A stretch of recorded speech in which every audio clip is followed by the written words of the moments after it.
What's going on, guys? It's Greg here, aka NYPrepper. It is Monday, October 16th, 2023, and I have another emergency alert to share with you guys. Right now, it is 12:10 p.m. Eastern Time here in the United States, and we currently have a B-1 nuclear bomber airborne over South Dakota and Montana. It is currently doing loops, and this is a nuclear capable bomber. And we have some concerning information coming out from an Israeli source known as Ynet. And they're saying that the Biden administration has considered the possibility of mobilizing strategic bombers to the Middle East if Hezbollah got involved in the war.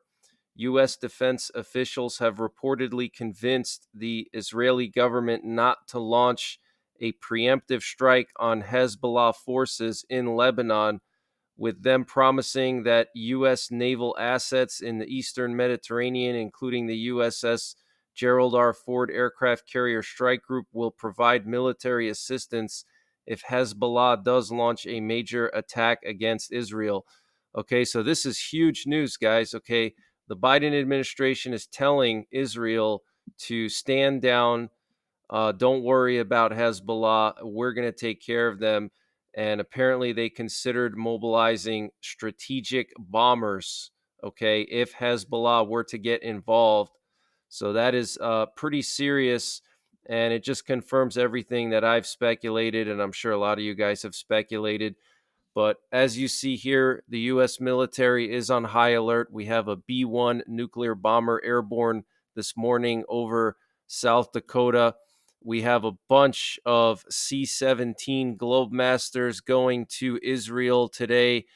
Here we have 3 last night that went to Israel. These are military transport planes, and they came from the U.S. And these are U.S. Air Force military cargo planes, and they came from Sigonella, Ramstein, and Lanarka. Also, here we have 4 this morning, 4, okay, coming in from Ramstein and Sigonella going to Israel. So 7 just probably in the last 12 hours, probably loaded with all kinds of weapons, spare interceptor missiles for the Iron Dome. I mean, who knows? Okay, cruise missiles, probably a ton of stuff, but that is just a massive amount of C-17s going to Israel. And here we have a sub Hunter plane that was active late last night, operated by the U.S. Navy. And this is in the Eastern Mediterranean, patrolling this area to make sure that there's no Russian subs in this area that could threaten the carrier strike group. Okay. And we had a Cobra Ball airborne last night in between Alaska and Russia, and this plane is used to detect missile launches. Okay, they detect the launch of missiles with this plane. So for them to scramble this thing in the middle of the night is pretty unusual, and for it to fly along the border with Russia is pretty unusual. So maybe Russia's planning some kind of missile test. Maybe they're going to test that Burevestnik nuclear-powered cruise missile again. And we also have some video footage coming out from the Israeli parliament. And I guess this happened earlier today when Israel was having a parliamentary session. They had to evacuate the parliament and go downstairs into a bunker because of a Hamas rocket attack. Okay, so this is the situation in Israel, guys. Okay, they have to cancel parliament meetings and evacuate. This isn't just some minor occurrence, 1 or 2 rockets that are going to Israel. This is a serious attack on Israel. 6,000 rockets have been fired at Israel since the beginning of this war. 6,000, guys. Okay. Let that sink in. And over 1,300 Israeli civilians killed. I mean, that's just a staggering number. And these are just official numbers. It could be even higher than that. Secretary of State Anthony Blinken has arrived in Israel today to meet with probably Netanyahu. And we're getting some news now that apparently Biden is going to be going to Israel on the 18th and on the 19th. So that's Thursday and Friday. So if that's true, if Biden is going to be going at the end of the week, then I don't think Israel is going to launch their ground invasion until Biden shows up and until he leaves. Okay. We have some breaking news coming from the Korean Peninsula. A U.S. strategic bomber, the B 52, is set to land at a South Korean airbase this week, the U.S. forces in Korea said on Monday. And this would be the first time in history that a B 52 ever landed in South Korea. Okay, so that's huge news. And we know that South Korea has been pushing the U.S. to create a nuclear sharing program, kind of like how the U.S. has with NATO. So they want U.S. nuclear weapons to be deployed in South Korea, and they want South Korean forces to be trained to use these nuclear weapons. Okay. And we know that the USS Ronald Reagan Carrier Strike Group is on its way to the Korean Peninsula. It might already be there by now. And so that Carrier Strike Group includes an Aegis Ashore missile defense destroyer. Okay, the Aegis Ashore is one of the best missile defense systems in the world. It's imagine like a Patriot missile system mounted on a ship, a warship, and they can position that warship anywhere and it can shoot out ballistic missiles. And they use the Aegis interceptor missiles, which are very high speed and they have a long range. They're much longer range and higher speed than Patriot missiles. So for them to move an Aegis ashore to the Korean Peninsula, in addition to an aircraft carrier strike group, is very concerning. Okay, it means that they're expecting something to happen. We know that the South Korean chiefs of staff are concerned that North Korea could launch some kind of an attack soon to take advantage of the situation with the Middle East and kind of do like a surprise attack, like how Hamas did to Israel. Okay, so we have to keep an eye on the Korean Peninsula. Things could escalate there. I want to read to you what Secretary of State Antony Blinken tweeted last night at 1:35 a.m. He said, "We stand with Israel as it defends itself. The United States is also actively working to ensure the people of Gaza can get out of harm's way and the assistance they need, food, water, medicine, can get in. Hamas does not care if Palestinians suffer." All right, so they opened up a humanitarian corridor today, and they had a 5-hour ceasefire in the southern part of Gaza, and that was from 9 a.m. to 2 p.m. local time in the southern part of Gaza, and they were bringing in humanitarian aid, and they were also allowing people to evacuate. All right, so it looks like Israel is delaying their ground invasion because of pressure from the Biden administration. That's what it looks like to me. It looks like there's some passive aggressive statements here from the Biden administration, telling the Israelis that, they have to make sure that, they're not going to harm civilians. And, it's almost like they're telling Israel on one hand, yeah, we got your back. But then on the other hand, they're kind of stalling out, Israel's operation. And the more that time goes on, the more dangerous it is. Okay, not just for Israeli troops, but for any hostages. They're delaying this unnecessarily. Okay.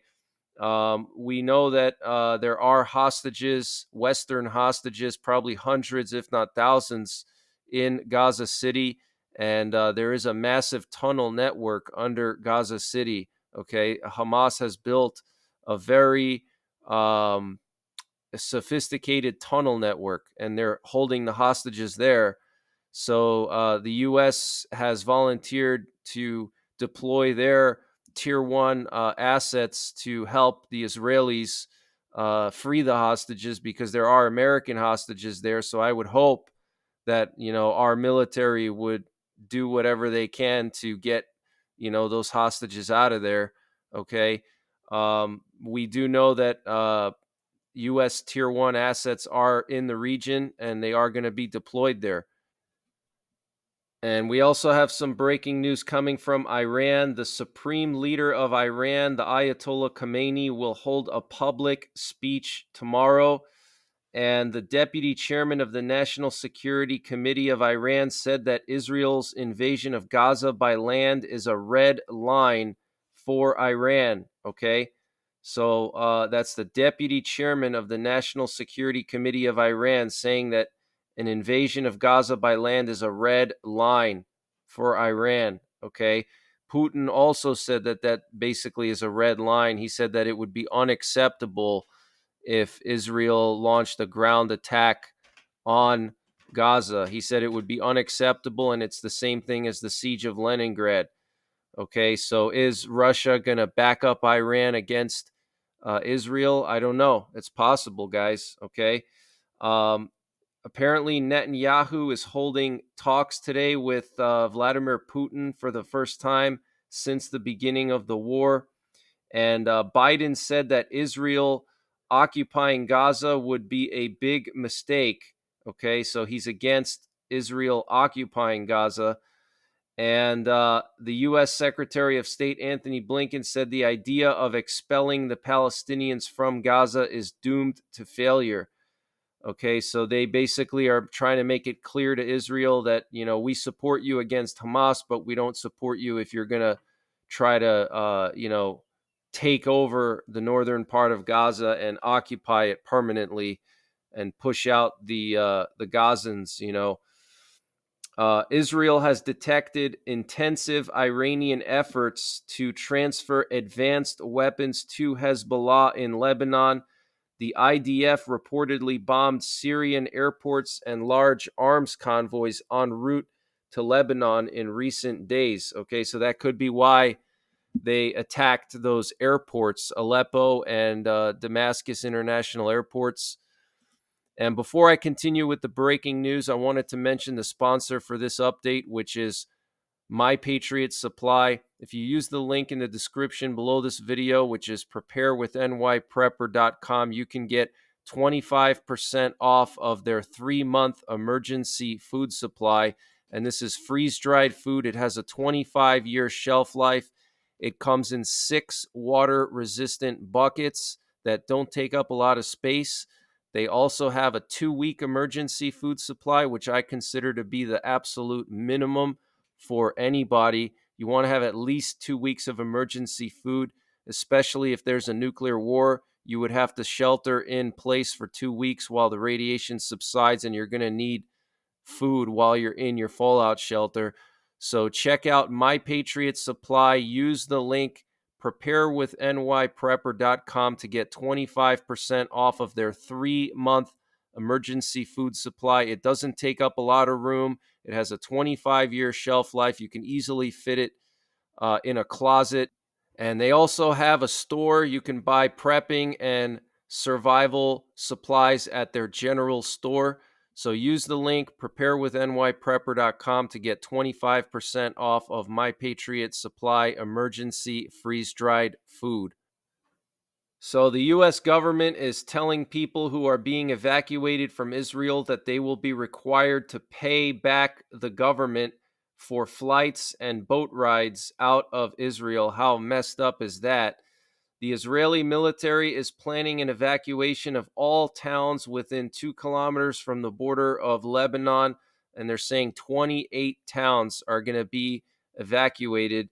The Israeli army spokesman said if Hezbollah dares to test us, the reaction will be deadly. The United States gives us full backing.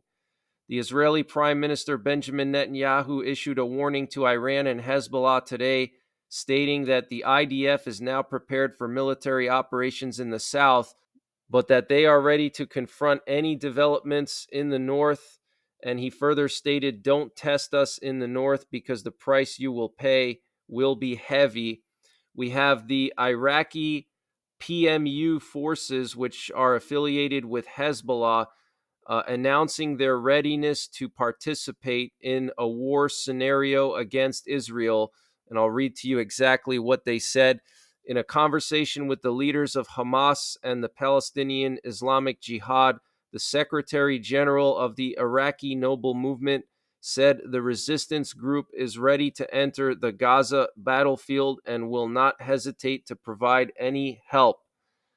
Okay, so Iraqi forces, pro Hamas forces in Iraq, are saying that they're going to get involved. And Hezbollah has been targeting more Israeli surveillance towers along the border with Lebanon. They recently targeted the Misk Fam colony opposite of Al Adisa on the Israeli side of the border with Lebanon. There was a video that came out that I cannot share here on this platform, but it basically showed these Hezbollah fighters shooting at surveillance cameras, thermal and optical cameras that Israel has mounted on these very tall towers along the border with Lebanon, and they were shooting at them, and they actually destroyed a lot of them. They posted a video of it. Hezbollah posted a video, and they took out a lot of those cameras. So uh, that's a clear indication that they're planning to enter into the northern part of Israel. Once Israel goes into Gaza, Hezbollah will most definitely get involved. Okay. And then from there, the U.S. will hopefully back up Israel because that's what they're supposed to do. They're an ally of ours, and it's the right thing to do. And then the U.S. will attack Hezbollah, and then we could see Iran get involved. And Iran could attack the oil supply in Saudi Arabia. They did that a few years ago. They could launch ballistic missiles into Saudi Arabia and take out, much of the world's oil supply, and that could cause gas prices to skyrocket. We could even have fuel shortages. You may have to ration your fuel. So there's all different kinds of scenarios here, but it looks like escalation is unavoidable. But it does look like Israel is delaying their ground invasion. Okay, it looks like Biden's going to want to go and visit first, and Secretary of State Antony Blinken is there now. So I don't think they're going to start while Antony Blinken is there. I don't think they're going to start while Biden is there. But I guess you never know because you know. Biden visited Ukraine while Russia was still conducting, missile attacks across the country. So it's possible they may start regardless if Biden comes or when he comes or whatever. But there's all different reasons why they could have delayed it. But it will be coming. They will be going into Gaza for sure on the ground. There's just no other way for them to deal with Hamas. They have to go on the ground and clear out Hamas. That's just the only way to do it. So when that happens, I will be going live as much as possible, probably 24/7 when this thing kicks off. Okay, so make sure you are subscribed. Make sure you hit the bell icon so you're notified of any new uploads. And when I go live, you can be notified. And the Israeli army is saying that Iran gave instructions to Hezbollah to carry out yesterday's attack on the Lebanese-Israeli border. And the Israeli army reported shelling of its military from the direction of Lebanon today, and the Israeli army is retaliating with artillery strikes at the source of the attack. So there's still some light to moderate activity going on at the border of Lebanon. Okay. Here we have a Russian VIP plane that went from Moscow to China. This could potentially be one of Putin's planes because he's going to China tomorrow, okay, the 17th and the 18th. And that's very concerning because if you remember when the war in Ukraine started, Putin went to China just like 2 days before he invaded Ukraine, okay, before Russia invaded Ukraine. So I don't know if something's going to kick off this weekend. If, there's going to be multiple wars kicking off at the same time, you're going to have Israel going into Gaza on the ground with 300,000 troops, or actually 360,000 troops tanks, artillery, massive bombardment from the air. And then at the same time, Russia may go after the Baltics. Okay, we've seen a unusual amount of NATO surveillance aircraft around the Baltics the last few weeks, and Russia has reorganized their Western military district in such a way that it would favor an attack on the Baltics. They broke up their Western military district into smaller districts, which many military analysts say that they did that to prepare for a war with the Baltics and Finland. Okay, we've seen multiple combat Sentinel planes going to the Baltics the last 2 weeks. We saw 3 of them flying around Kaliningrad, and these planes are high priority ISR planes that are deployed when the president and the Joint Chiefs of Staff need information. And so they deployed this plane 3 times to Kaliningrad in the last 2 weeks. Okay, so that's a big red flag. And here we have another red flag. This is today, right now, a sub-Hunter plane focusing on the Baltic Sea right off the coast of Kaliningrad. You can see it was patrolling near the Bay of Gdańsk and near Klaipėda in Lithuania. Okay, and it went all the way up to Estonia. So get prepared, guys. Make sure you have a bug out bag. Make sure you have a nuclear war survival plan. Make sure you have a nuclear war fallout shelter. For most people, it's going to be the basement of their homes or the basement of their apartments or the basement of any building, basically, or anything underground is going to be the best case scenario. Subway tunnels, metro stations, even utility shafts. Okay, anything underground, coal mines, abandoned tunnels, things like that. Okay. Check out my nuclear war survival videos. I'll leave a link in the top right corner. I've done over 50 videos on nuclear war survival, how to find shelter, how radiation breaks down and things like that, nuclear war targets. You can also go to my website, and I have a list of nuclear war targets in the US, nuclear war targets in Canada, and nuclear war targets in Europe. Okay, they're on my website, NYPrepper.com. Under the references section. So I'll keep you guys updated on the situation in the Middle East, but it's looking really, really tense right now, very unstable. Okay. We have major nuclear powers and major military powers involved in this situation in the Middle East. And that's why things could spiral out of control, because you have so many different interests in the Middle East. So I'll keep you guys updated. Take care. God bless. And don't forget the 3 Ps: prepare, practice, and persevere.